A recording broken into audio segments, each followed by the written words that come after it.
Сайн байцгаана уу? Та бүхэнд бичлэг үзэж байгаа өдрийн мэндийг хүргэе. Ажилдаа явах цаг боллоо. Гэрээсээ гарч ийн. Тэгээд дархан нас таалагдж байгаа юм нь юу гэж ажилдаа явахдаа 10 минутын өмнө гарахад л болдог. Энэ бүр хаан маш их таалагдж байгаа. Тэгээд өглөө амжуулах хэрэгтэй юмнуудаа амжуулж инээс гол амармаар ивэл унтчихна. Энэс үнэхээр таалагдж байгаа. Тэгээд 8 сараас одоохондоо йог амарсан байлээ. Тэгээд 8 сараас йог хичээлээр өглөөний йогт явж үзэж байгаа. Заавал хот шиг цагийн өмнө ажилдаа гарахгүй юм чинь цагийг ашиглаад өглөө 6 цагийн йог гэж байлээ. Тэр нь 8 сараас хичээлж эхлэх юм байлээ. Тэгээд бас явъя гэж бодож байгаа.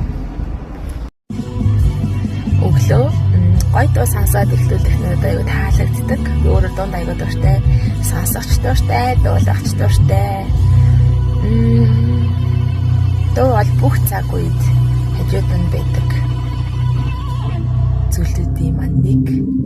Одоо тэгээ сүүлийн үед бас тэмдэглэлийн дэвтэртэй байнга хамт явдаг болсон.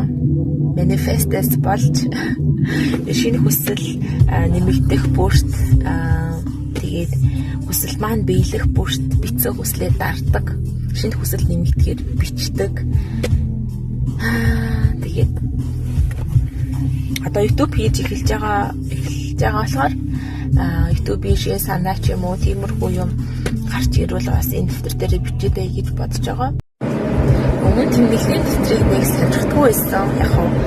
Яг хүн болгон тэмдэглэлийн дэвтэр бэжлээдэг. Гэхдээ таалагдсан дэвтэр болгоноо л авдаг тийм нэг бол байгаагүй. Яг үнэндээ дэвтрийг нэг ашигладаггүй байсан.